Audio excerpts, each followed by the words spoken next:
teman-teman, Assalamualaikum warahmatullahi wabarakatuh. Perkenalkan, nama saya Sri Widianti Putri, NPM 5020062. Saya berasal dari Prodi PGSD kelas 2B. Tujuan saya membuat video ini adalah untuk memenuhi tugas dari Bapak Tio Gusti Satria Magister Pendidikan. Baiklah, silakan simak videonya. Di sini saya akan menjelaskan 4 poin. Yang pertama, membangun sekolah demokratis. Yang kedua adalah membangun sekolah berdisiplin moral.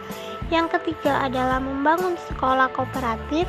Dan yang keempat adalah membangun sekolah progresif berbasis karakter. Baiklah, yang pertama saya akan menjelaskan tentang membangun sekolah demokratis. Benny dan Apple dalam Rosiada mengemukakan bahwa kondisi yang sangat perlu dikembangkan dalam upaya membangun sekolah demokratis adalah sebagai berikut. 1. Keterbukaan saluran ide dan gagasan sehingga semua orang bisa menerima informasi seoptimal mungkin. 2. Memberikan kepercayaan kepada individu-individu dan kelompok dengan kapasitas yang mereka miliki untuk menyelesaikan berbagai persoalan sekolah. 3. Menyampaikan kritik sebagai hasil analisis dalam proses penyampaian evaluasi terhadap ide-ide, problem-problem, dan berbagai kebijakan yang dikeluarkan sekolah. 4. Memperlihatkan kepedulian terhadap kesejahteraan orang lain dan terhadap persoalan-persoalan publik. 5. Ada kepedulian terhadap harga diri, hak-hak individu, dan hak-hak minoritas. 6. Pemahaman bahwa demokrasi yang dikembangkan belumlah mencerminkan demokrasi yang diidealkan, sehingga demokrasi harus terus dikembangkan dan bisa membimbing seluruh hidup manusia. Yang ketujuh, terdapat sebuah institusi yang dapat mempromosikan dan mengembangkan cara-cara hidup demokratis. Baiklah, yang kedua adalah membangun sekolah berdisiplin moral. Ada 4 hal yang dilakukan oleh guru-guru yang mempraktikkan disiplin moral. Di antaranya, 1. Guru-guru memproyeksikan pengertian kewenangan moral secara jelas dan tegas. Hak dan kewajiban mereka untuk mengajarkan nilai-nilai moral seperti hormat dan tanggung jawab, dan membuat para siswa bertanggung jawab terhadap standar perilaku tersebut. Yang kedua adalah guru-guru memandang kedisiplinan, termasuk persoalan perbuatan peraturan, sebagai bagian yang lebih besar dan pengembangan komunitas moral yang baik di dalam kelas. 3. Guru-guru membangun dan menegakkan konsekuensi dengan cara mendidik, cara membuat siswa menghargai tujuan peraturan, bersedia mengubah perilaku yang salah, dan merasa bertanggung jawab memperbaiki perilaku.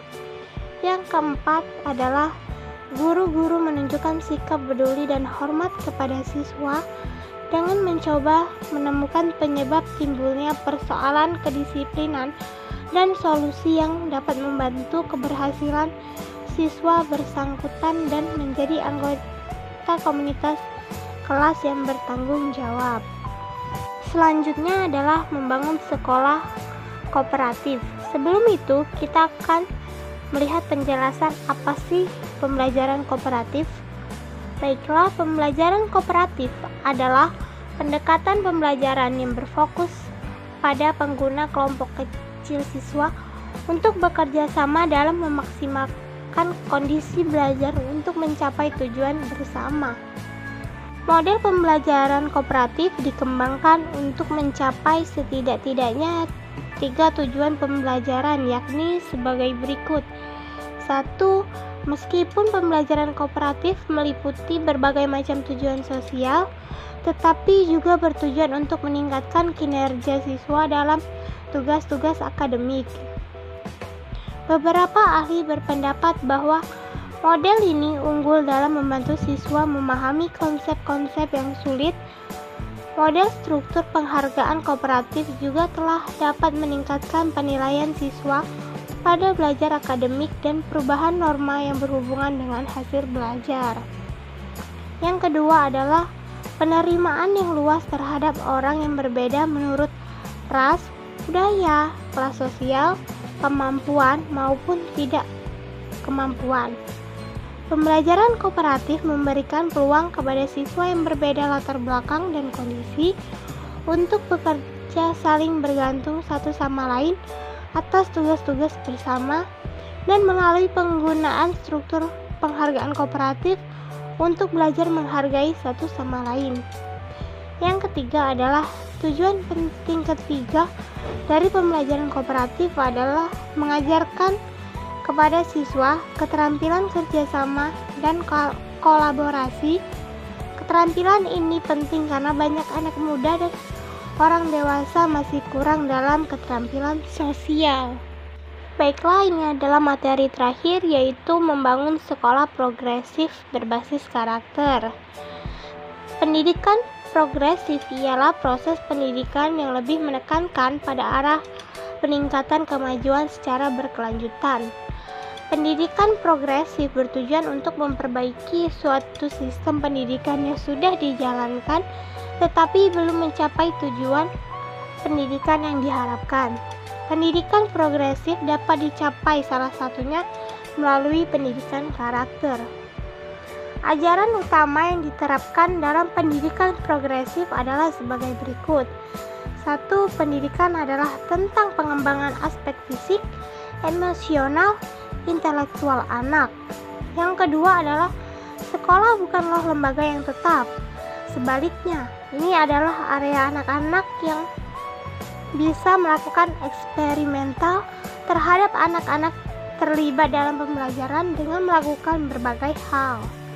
Yang ketiga adalah di ruang kelas semua orang bisa berpendapat. Yang keempat adalah kreativitas dan seni membantu anak-anak dalam perjalanan penemuan dan pemikiran independen. Baiklah, itu saja video penjelasan dari saya. Apabila ada salah kata, saya mohon maaf. Kepada Allah saya mohon ampun. Saya akhiri. Wassalamualaikum warahmatullahi wabarakatuh. Semoga video ini bermanfaat bagi kalian semua. Dadah.